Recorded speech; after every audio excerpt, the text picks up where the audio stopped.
اعوذ باللہ من الشیطان الرجیم بسم اللہ الرحمن الرحیم اللہم صلی وسلم علی سیدنا مولانا محمد وعلی آلہ وصحبہ وبارک وسلم علیہ صلاۃ و سلام علیک یا سیدی یا حبیبی یا رسول اللہ۔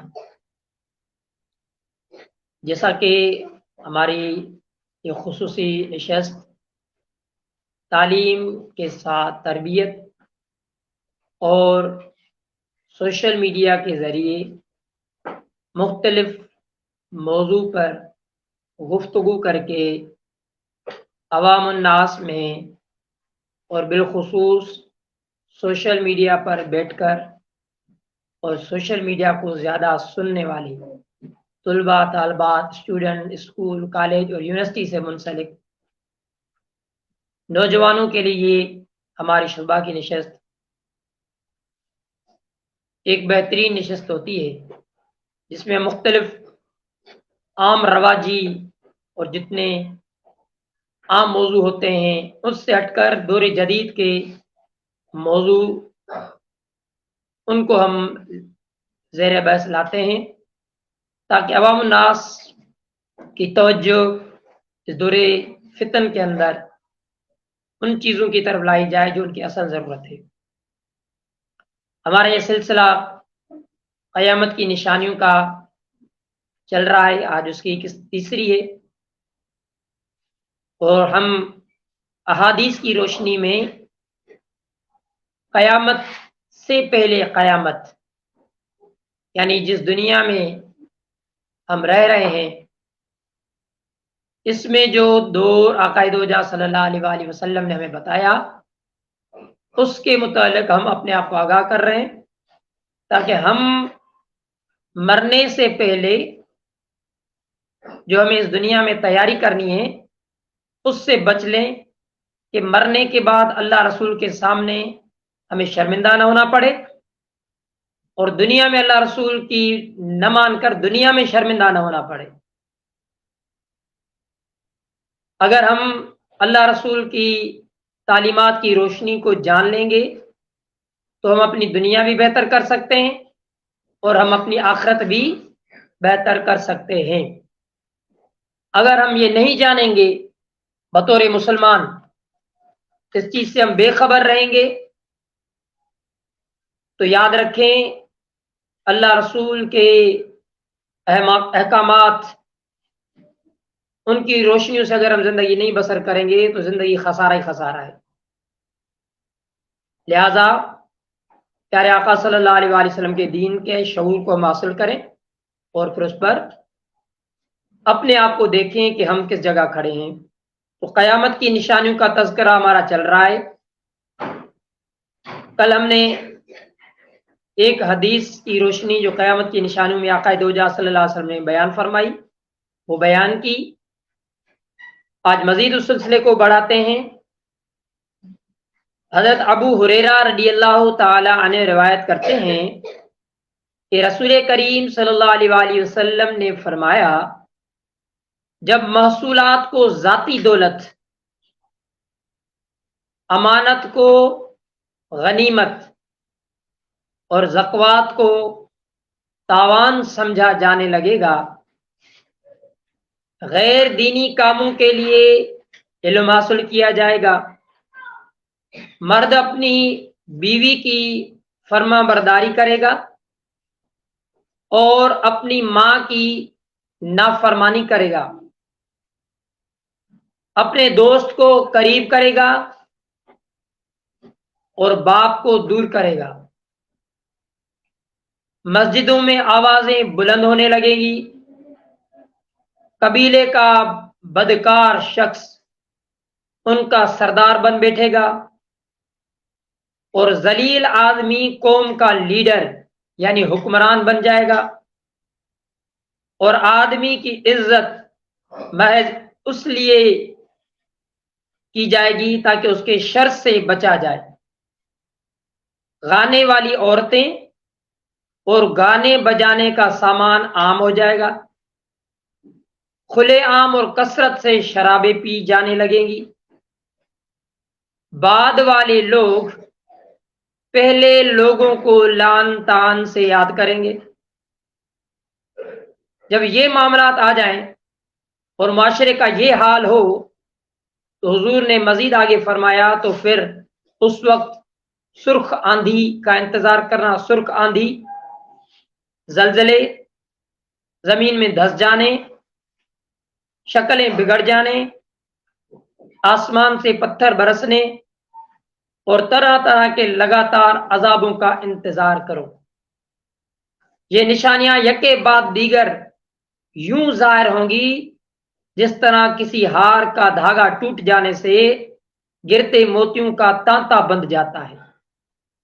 اب یہ حدیث اب ہم نے پڑھی، مجھے بتائیں کون سی چیز ان میں سے اب تک نہیں ہوئی؟ آج سے یہ 1444 ہجری سال چل رہا ہے، آج سے 1400 سال پہلے اگر تقریباً آقا دو جہاں صلی اللہ علیہ وسلم آج کے حالات بتا رہے ہیں۔ ابھی میں نے حدیث پڑھی اور حدیث کی روشنی میں ہم نے اگر دیکھا جائے تو جتنی بھی حضور نے قیامت کی نشانیاں اس حدیث میں بیان کی وہ ساری ہو چکی ہیں۔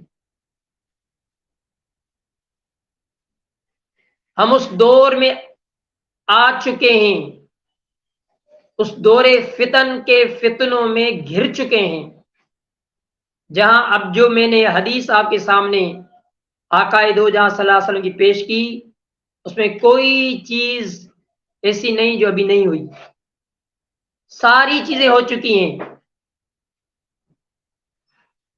حضور نے فرمایا کہ یہ قیامت کی نشانیوں میں سے ہوگا، اور پھر بتایا کہ اس کے بدلے آپ پر کیا ہوگا۔ پھر فرمایا جب محصولات کو ذاتی دولت یعنی جو حکومت ٹیکس لیتی ہے، حکومت عوام سے پیٹرول پر رقم لیتی ہے، حکومت عوام سے گیس پر ٹیکس لیتی ہے، حکومت عوام سے بجلی پر ٹیکس لیتی ہے، حکومت عوام سے ان کے کھانے پینے کی اشیاء پر ٹیکس لیتی ہے، ہر چیز پر ٹیکس لے رہی ہے۔ یہاں تک کہ یوں کہا جائے کہ ایک اگر مزدور مزدوری کرتا ہے اور مثال کے طور پر آج کے دور میں اس کو 1000 ملتا ہے تو اس کے 1000 میں سے 500 تو حکومت کے جیب میں جاتے ہیں، پیٹرول کی صورت میں، بجلی کی صورت میں، گیس کی صورت میں، آٹے پر، چینی پر، نمک پر، دودھ تو اس کی پہنچ سے ہی دور ہے، کھانے کی اشیاء پر، کرایوں پر، ماچس کی ڈبیا سے لے کر آٹے کے تھیلے تک سب پر ٹیکس لگا کے اگر کوئی مزدور 1000 کا روزانہ کماتا ہے تو 500 روپے اس سے حکومت ٹیکس کی مختلف صورتوں میں وصول کر چکی ہوتی ہے، اس بیچارے کے پاس باقی بچتا ہے 500 روپیہ۔ اب مجھے بتائیں یہ جو حضور نے فرمایا جب محصولات کو ذاتی دولت سمجھا جائے، اچھا ٹیکس 500 روپیہ آپ نے لے لیا مجھ سے، آپ ایک مزدور 1000 روپیہ کما کے آئے، راستے میں کوئی لٹیرا آ جائے، آپ کو 2 تھپڑے بھی لگائے اور آپ کی جیب جو سارا دن آپ محنت کر کے آئے ہیں اس جیب میں سے آپ کے 2 نوٹ پڑے ہوں 500 کے جو آپ کے سارے دن کی محنت اور مزدوری ہے، وہ تھپڑے لگا کے آپ سے 500 کا نوٹ لے کے چلا جائے، اس کو کہتے ہیں ڈاکو، کہیں گے آپ کو لوٹ لیا گیا، میرے آدھے دن کی کمائی مجھ سے لوٹ کے لے گیا، 500 روپے لے کے گیا، میری آدھے دن کی کمائی مجھ سے چھین گیا۔ بتائیں وہ مزدور اس لوٹنے والے کو دعا دے گا؟ تو وہ تو پتا چلا کہ یہ ڈاکو ہے، لٹیرا ہے، اس نے مجھے راستے میں کھڑے ہو کے لوٹا اور اس کے چھن جانے والے 500 روپے کا نام اس نے یہ دے دیا کہ مجھ سے لوٹ گیا 500 روپے.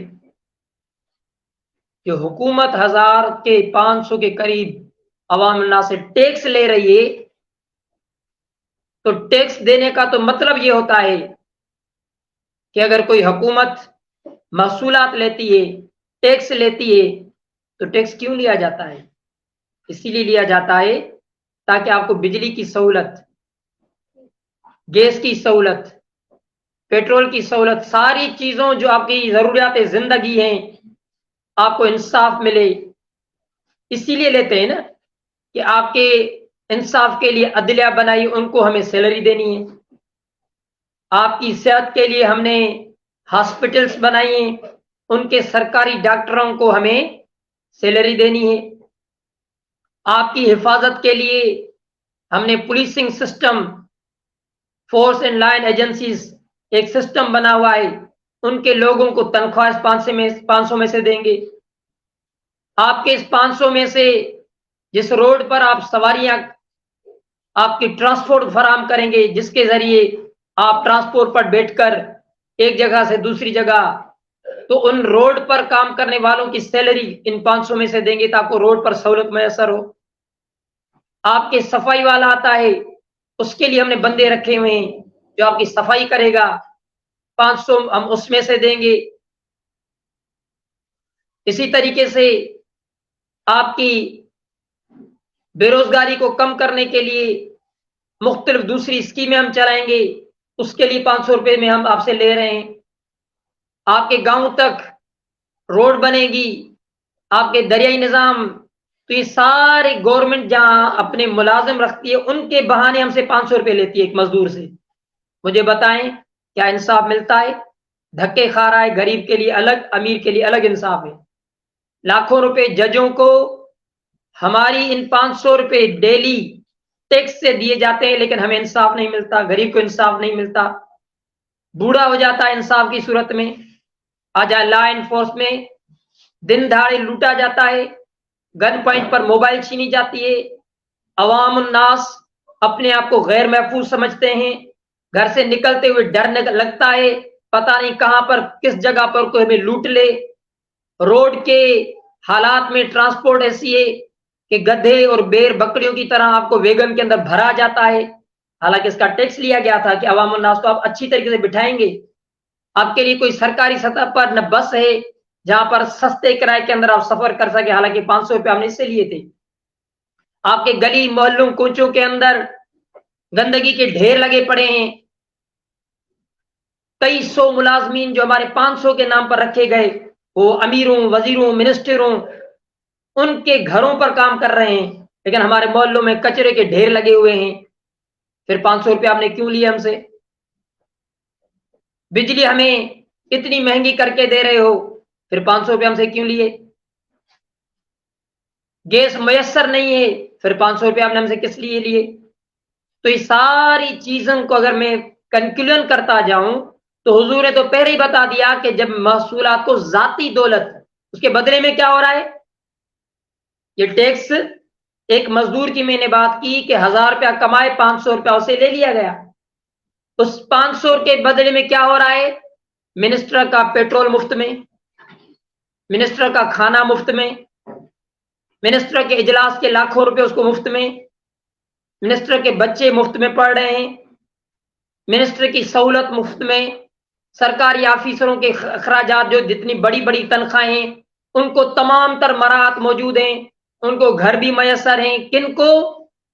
جنہوں نے ہم سے 500 روپیہ اسی لیے لیا ایک مزدور سے تاکہ ہم آپ کو جو پیچھے سہولتیں بتا گیا وہ ساری آپ کو دیں گے.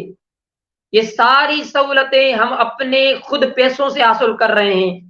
حفاظت کے لیے اپنا پرائیویٹ سیکورٹی گارڈ رکھ رہے ہیں، صفائی کے لیے کچرے والا بندہ خود لے کے آتے ہیں، اس کو 500 روپے 100 روپیہ دے دیا اور صفائی کر کے چلا جاتا ہے. ٹیکسی ہم اپنی کرائے کے کر کے جاتے ہیں. تو عوام الناس جن سے 500 روپے آپ نے لیے محصولات کے نام پر، ٹیکس کے نام پر، وہ تو تم اپنی ذات پر خرچ کر رہے ہو. ساری پولیس تمہارے پروٹوکول میں لگی ہوئی ہے. عدلیہ کا سارا انصاف امیر کو میسر ہو رہا ہے، غریب کو وہاں کوئی پوچھتا تو نہیں، دھکے کھا رہا ہے. تو مجھے بتائیں ساری 500 روپے میں جو مراحت تھی وہ تو آپ نے ان کو دے دی جنہوں نے ہمیں یہ مراد دینی دی. آپ نے مطلب یہ 500 روپیہ اپنے جاگیریں، اپنی سوسائٹیاں، اپنے بنگلے، 500 روپیہ ایک بندے کا ہے نا. اب آپ 22 کروڑ لوگوں سے سمجھ لیں کتنے خرب روپے بنتے ہیں، کتنے خرب روپے بنتے ہیں جو ہم ٹیکس دیتے ہیں. وہ ٹیکس جاتا کہاں پر ہے؟ آپ سے تو لیا گیا کہ 500 روپے آپ سے اسی لیے لیے جا رہے ہیں کہ یہ ساری سہولتیں دیں گے. تو مجھے بتائیں یہ ساری کی ساری چیزیں کس پر خرچ ہو رہی ہیں؟ اپنی ذاتی پر، اپنے ذات پر. منسٹر، وزیر، بیوروکریٹ سارے خرچ کر رہے ہیں اپنی ذات پر، اور لے کس سے رہے ہیں؟ ہم اور آپ عوام سے. اور ہمیں کہہ رہے ہیں کہ مزید چیزیں مہنگی کرو. تو حضور نے تو پہلے ہی بتا دیا کہ یہ ٹیکس لیں گے لیکن وہ کس پر خرچ کریں گے؟ سارا کا سارا ٹیکس اپنی ذات پر خرچ کریں گے. فرمایا گیا ایسا آئے گا، اب آ چکا ہے. جو ہمارے نوکر تھے، جو ہم سے 500 روپے لے کر ہماری نوکری کے لیے تیار کیے گئے تھے، ان کے ہم عوام نوکر بن چکے ہیں. ان کے آفیسوں کے دھکے ہم کھا رہے ہیں، ان کے تانے ہم سن رہے ہیں. وہ نواب صاحب روڈ پہ نکلتے ہیں تو عوام الناس کی گاڑیاں کھڑی کی جاتی ہیں، ایس پی صاحب جا رہے ہیں، ڈی ایس پی صاحب جا رہے ہیں، کمشنر صاحب جا رہے ہیں. جو ہمارے نوکر تھے، جن کو ہماری خدمت کرنی تھی، وہ ہمارے مالک بن گئے، ہم نوکر بن گئے. عوام ہم ان کی خدمت کر رہے ہیں. ہم دن رات کما رہے، ریڑی بان سے لے کر ہر پرائیویٹ شخص خود کما کے ان کو کھلا رہا ہے. اور وہ ہمیں، جن کو حکومت پہ اسی لیے لیا گیا تاکہ وہ ہمیں کھلائیں، ہمارے بچوں کو اچھی تعلیم دلوائیں، ہمارے بچوں کو اچھی صحت دلوائیں، ہمارے بچوں کو محفوظ بنائیں. وہاں ہمارے ملک میں بدامنی، بد انتظامیہ، لا قانونیت، نا انصافیت ساری ہمارے اوپر، اور وہ خود سکون سے بیٹھے ہوئے ہیں جن کو یہ ساری چیزیں فراہم کرنی تھی. تو حضور نے فرمایا کہ یہ ذاتیات کے لیے لیں گے. تو آپ نے سن لیا. دوسری حضور نے کیا فرمایا؟ امانت کو غنیمت. آپ جس کے پاس امانت رکھیں گے وہ لوٹانے میں لاپرواہی کرے گا. اب عوام الناس میں دیکھیں، حکومتی سطح پر یہ بھی تو امانت ہے نا. جب آپ ٹیکس لے رہے ہیں اور ٹیکس دے رہے ہیں، تو جو ٹیکس جس کو دے رہے ہیں وہ اس کے باپ کا مال نہیں ہے. تو جس کو آپ ٹیکس دے رہے ہیں وہ ساری عوام، ریڑی بان سے لے کر سارے پرائیویٹ طبقہ تک، وہ ٹیکس ان کو اس کے لیے دے رہے ہیں کہ آپ امانت دار ہیں. اب کتنے امانت دار ہیں کہ جو ہم پر حکومتیں کرتے تھے وہ پیڈل سائیکل سے فیکٹریوں کے مالک بن گئے. ان کی بچے، ان کے نسلیں جو کل نیکر میں چلتی تھی، کچھا پہن کے چلتی تھی، آج وہ لینڈ لارڈ کا بچہ بن کے ہمارے اوپر سوار کیا جاتا ہے. کیوں؟ آپ کی فیکٹریاں بند نہیں ہوتی، آپ کے کاروبار نہیں بنتے، آپ کے دنیا بھر میں کاروبار ہیں، لیکن پاکستانی کاروبار مندی کا شکار. کس وجہ سے؟ کیونکہ انہوں نے امانت میں خیانت کر دی. ہر شعبے نے انصاف کو انصاف دینا تھا، اس نے امانت میں خیانت کر دی. جج صاحب کو فراہم کرنا تھا انصاف، دہلیز پر، دروازے پر فیصلے نہیں کرنے تھے. فیصلہ اور ہوتا ہے، انصاف اور ہوتا ہے. یا عدالتوں میں صرف فیصلے ہوتے ہیں، انصاف کے مطابق بہت کم ہوتے ہیں. لہذا جج صاحب کو تو ہم تنخواہ دیتے ہیں، تو اس کو تو ہمارے دہلیز پر انصاف فراہم کرنا تھا، وہاں پر خیانت کر رہا ہے. لا اینڈ فورس والوں کو، ان کو تو ہمارے گھر تک ہمیں حفاظت فراہم کرنی تھی، یا جن کو حفاظت فراہم کرنی تھی ان کی حفاظت میں ساری پولیس لگی ہوئی ہے. جن کا کام تھا ہمیں حفاظت دیں، وہ اپنی حفاظت میں لاؤ لشکر لے کے گھوم رہے ہیں پولیس والوں کا کہ ہمیں حفاظت دو. تو اترو نیچے، کیوں بیٹھے ہو پھر ان سیٹوں پر؟ تمہارا کام تھا. تو وہاں بھی انصاف نہیں ملا، یہ بھی امانت میں خیانت ہے. آفیسری طبقہ دیکھو، وہ ہمارے سرونٹ ہے، گورنمنٹ سرونٹ. گورنمنٹ کون ہے؟ گورنمنٹ ہم ہیں، اور سرونٹ یہ ہیں، یہ سارے ادارے. حکومت پاکستان، آئین پاکستان تو یہی بتا رہا ہے کہ گورنمنٹ سرونٹ کا کیا مطلب ہوتا ہے کہ گورنمنٹ کا نوکر، گورنمنٹ کا. اب گورنمنٹ کون ہوتی ہے؟ گورنمنٹ ہم ہیں، یہ جو 500 روپے دے رہے ہیں. اور سرونٹ کا انگلش میں مطلب سرونٹ ہے، اور اردو میں اس کا مطلب ہوتا ہے نوکر، یعنی سرکاری نوکر. سرکار ہم ہیں، نوکر یہ ہیں. اب ہم نوکروں کے پاس جا رہے ہیں تو وہ سرکار بن کے بیٹھے ہیں، آفیسر صاحب سے مل نہیں سکتے، مصروف ہیں. ادھر ہو جاؤ، بیٹھ جاؤ ادھر. کسی آفس میں جاؤ، یہ ہمارا نوکر ہمارا آفیسر بن گیا. گورنمنٹ یعنی جو ہم عوام ہیں وہ گورنمنٹ ہیں، اور سرونٹ یہ سارے ادارے، یہ سارے ادارے ہماری گورنمنٹ بن گئے اور ہم کیا بن گئے؟ ان کے نوکر. الٹا کام ہو گیا. تو یہ بھی امانت میں خیانت ہے. یہ آفس اپنی جاگیریں بنا کے سمجھ کے بیٹھے ہیں. واپڈا میں جاؤ، گیس میں جاؤ، جس بھی سرکاری ادارے میں جاؤ، وہ ہم سے یوں ملتے ہیں جیسے ہم وڈیرے صاحب کے اتاق پر آئے ہیں. ہم ان کے کوئی کمی ہیں، ہم ان کے کوئی راحت ہیں، کوئی برادری کے بندے ہیں، اور وہ آفیسر میں کہتا ہے کہ نیچے بیٹھ جاؤ. یہ کہتا نہیں لیکن لگتا ہے کہ پیچھے بیٹھ جاؤ، دروازہ کھولو مت، آپ کے ساتھ مصروف ہیں. اچھا، جس کو ہم 500 روپے لہو لہان کما کے دے رہے ہیں وہ ہمارے نوکر ہونے کے بجائے ہمارے مالک بن گئے. تو یہ بھی حضور نے فرمایا امانت کو غنیمت سمجھا جائے گا. یہ آفیسیں امانت ہیں، یہ ادارے امانت ہیں. قائد اعظم محمد علی جناح اور علامہ اقبال نے یہ ادارے آپ کو امانت دیے تھے. کس چیز پر امانت دیے تھے؟ اس چیز پر امانت دیے تھے کہ یہ میری عوام جس کو میں نے پاکستان بنا کے دیا ہے تم ان کے نوکر رہو گے. یہ ہمارے نوکر بننے کی جگہ پر ہمارے آفیسر بن گئے. تو حضور نے تو بتا دیا کہ امانت کو غنیمت سمجھیں گے. یہ آفیسر ہیں، جس طرح عہدے امانتیں، آفیسیں امانتیں، ادارے امانتیں، یہ سارے ادارے خیانت پہ بیٹھ گئے. تو بتائیں عوام چوری نہیں کرے گا تو کیا کرے گا؟ عوام جو ہے وہ تنگ آمد بجنگ آمد، جب کوئی تنگ ہوتا ہے نا تو پھر جنگ کرتا ہے، کہتا مرتا تو ویسے ہی ہوں تو پھر لڑ کے ہی مروں. تو تنگ آمد بجنگ آمد. جن اداروں کو ہمارا نوکر بننا تھا انہوں نے ٹیکس کو بھی اپنی جاگیر سمجھ لی اور اداروں کو بھی اپنی جاگیر سمجھ لی. عوام الناس دھکے کھا رہی ہے. حضور نے فرمایا یہ قیامت کی نشانیاں ہیں. حضور نے فرمایا یہ قیامت کی نشانیاں ہیں. حضور نے خود فرما دیا کہ ٹیکس کو اپنی ذاتی ملکیت سمجھیں گے. ہر منسٹر، ہر آنے والا وزیر صاحب ایسے ہم کے کہتا ہے یہ دیکھو میں نے یہ تمہیں کر کے دیا، جیسے وہ اپنے باپ کے گھر سے دے رہا ہے. ہر منسٹر میں یہ کہتا ہے کہ یہ دیکھو میں نے تمہارے لیے کیا. بھائی یہ تم نے کیا؟ کیا کیا؟ جو کرنا تھا تو نہیں کیا. اگر تم نے کیا تو ملک پاکستان ڈیفالٹ کیوں جا رہا ہے؟ اگر تم نے کیا تو مجھے سہولت نظر کیوں نہیں آ رہی؟ اگر تم نے کیا تو میں روڈ پہ مرتا کیوں ہوں؟ اگر تم نے کیا تو میں روڈ پہ لٹتا کیوں ہوں؟ اگر تم نے کیا تو میری بہن، بیٹیاں، بچے ہاسپٹل سرکاری کے اندر سسک کر جانے کیوں دے رہی ہیں؟ اگر تم نے کیا ہے سب کچھ ہمارے لیے کہ تو ہمارے لیے کیا ہے، تو عدالتوں میں غریب کی ساری نسلیں رل جاتی ہیں. کیوں رلتی ہیں؟ اس کا مطلب تم نے کچھ نہیں کیا، زبانی خرچہ ہے سارا.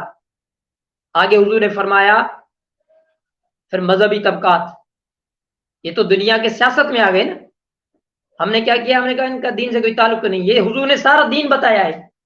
ابھی تو میں نے دو نشانیاں بتائی ہیں، پوری حدیث پڑھوں گا، ایک ایک پر ڈسکس کریں گے تاکہ نوجوان کو سوشل میڈیا کا پتہ چلے کہ یہ اصل ہمارے نبی نے ہمیں سب کچھ بتا دیا تھا. لیکن نوجوان اسکول، کالج، اسکول، یونیورسٹی کے بچوں کو اگر یہ ذہن دیا جاتا تو یہ اٹھ کھڑے ہوتے. نہ پیپلز پارٹی کو دیکھتے، نہ نولی کو دیکھتے، نہ عمران خان کو دیکھتے، وہ اپنے حق کو دیکھتے کہ یہ ساری باتیں کرنے والوں انہوں نے ہمیں کیا حق دیا.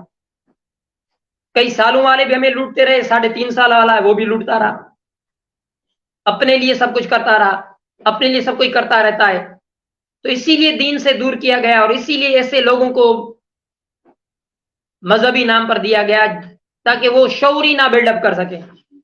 وہ احادیث کو ایسی روشن میں لے کے آئیں جیسے بس وہ فارملٹی کے طور پر. جس طرح کل ہم نے حدیث پڑھی تھی کہ حضور نے فرمایا کہ مسلمان قرآن بھی ایسے ہی پڑھیں گے، اس پر ایسے ہی جیسے یہود اور نصارہ اپنی کتاب پڑھتے ہیں. یعنی وہ عمل تو کرتے نہیں، وہ بھی ضرور پڑھتے ہیں. مسلمان بھی ایسے ہی پڑھے گا. یہ قیامت کی نشانیوں میں. تو آج مذہبی طبقہ بھی یہی ہے کہ احادیث کی روشنی میں ہمیں کیا بتا رہا ہے. تیسری بات حضور نے فرمائی زکوٰۃ کو تاوان سمجھا جانے لگے گا. لوگ اتنے مجبور ہو جائیں گے. کیوں تاوان سمجھا جائے گا؟ یعنی جس طرح کسی کو اغوا کیا جاتا ہے، اغوا کر کے مجبور کیا جاتا ہے کہ اتنے پیسے دو تو اس کو چھوڑوں گا. تاوان کس کو کہتے ہیں؟ اسی کو کہتے ہیں. کوئی کسی کو اغوا کر لے اور فیملی سے کہے کہ بندہ چاہیے تو اتنے پیسے دو، اتنے پیسے دو گے تو میں اس کو چھوڑوں گا. حضور نے فرمایا زکوٰۃ کو بھی ایسا ہی سمجھایا جائے گا. لوگوں کو مجبور کیا جائے گا. زکوٰۃ تاوان سمجھا جائے گا. لوگ زکوٰۃ دیں گے نہیں. کیوں نہیں زکوٰۃ دیں گے؟ اسی لیے کیونکہ سسٹم ایسا آ جائے گا کہ زکوٰۃ بھی صحیح مستحق کے پاس نہیں پہنچے گی. زکوٰۃ جو ہے وہ بھی تاوان یوں ہوگا کہ مجھے 5 روپے زکوٰۃ سے بھی کھلاؤ تو تمہیں زکوٰۃ ملے گی. یہ بھی تاوان سے مراد ہے. جو زکوٰۃ جمع کی جاتی ہے، جن لوگوں کو مذہبی طبقات کو زکوٰۃ پر بٹھایا جاتا ہے، حضور نے اس کی طرف نشانی کر دی کہ وہ زکوٰۃ بھی تاوان کی طرح ہوگا، کچھ لو اور کچھ دو.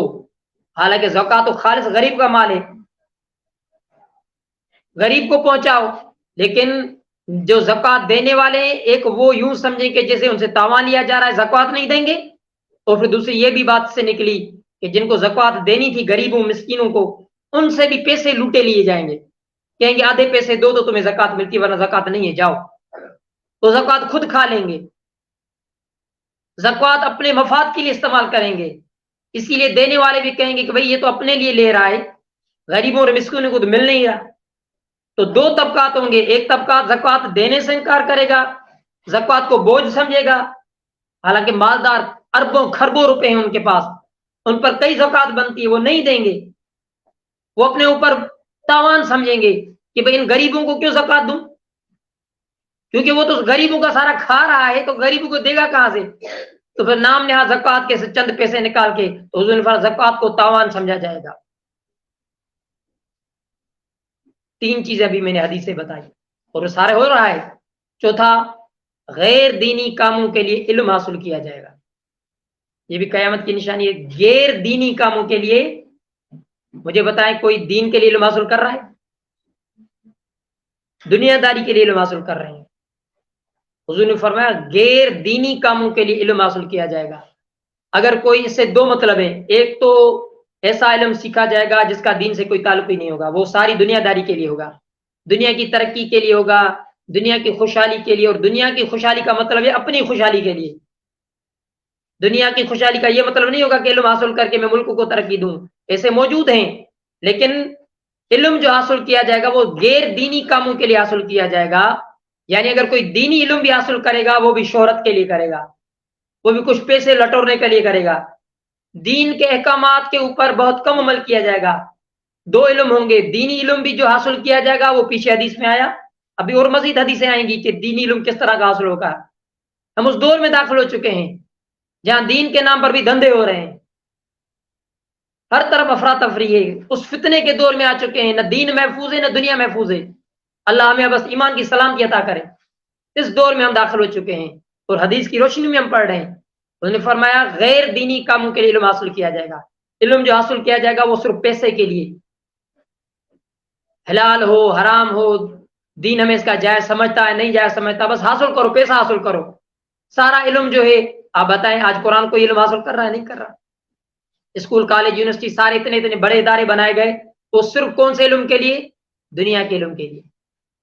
کیا ابھی آپ نے کبھی دیکھا کہ سرکاری سطح پر اتنی بڑی تعداد میں دینی علوم کے فروغ کے لیے کوئی کالج اسکول یونیورسٹی بنا ہو؟ کہیں کوئی آپ نے یونیورسٹی سنی ہو کہ یہ القرآن کے نام سے یونیورسٹی ہے، یہ الاحادیث کے نام سے یونیورسٹی ہے؟ دینی علوم سے دوری اختیار کرائی گئی ہے اسکول کالج یونیورسٹیوں کو. وہ سارے اسکول کالج یونیورسٹیوں میں دنیا کی ڈگریاں لے کے آ گئے ہیں. یہ بی ایس سی سائنس ہوگا، یہ بی ایس سی کیمسٹری ہوگی، ایم ایس سی کیمسٹری ہوگا، ایم ایس سی سائنس ہوگا، ایم بی اے بنے گا، ساری دنیا کی ڈگری لے کے آئے. کوئی آپ کو ان کالج یونیورسٹی اور اعلیٰ سطح تک اداروں میں سرکاری سطح پر یہ کوئی نظر نہیں آئے گا. کوئی آپ کو علم وہاں جانے کے لیے تیار نہیں ہے، کیونکہ آپ نے ایک ایسا نظام بنایا ہے جہاں دینی اور مذہبی تعلیمات حاصل کرنے والے کو کچھ نہیں ملتا بظاہر، جس وجہ سے سارے لوگ دنیا کی دین میں طرف چلے گئے. تو حضور نے فرمایا ہے کہ لوگ جو دینی کاموں کے لیے علم حاصل نہیں کریں گے بلکہ غیر دینی کاموں کے لیے علم حاصل کریں گے. دنیا مقصد ہوگا ان کا. علم حاصل کرنا مقصد صرف ایک ہی ہوگا، دنیا حاصل ہو جائے. آگے کیا فرمایا؟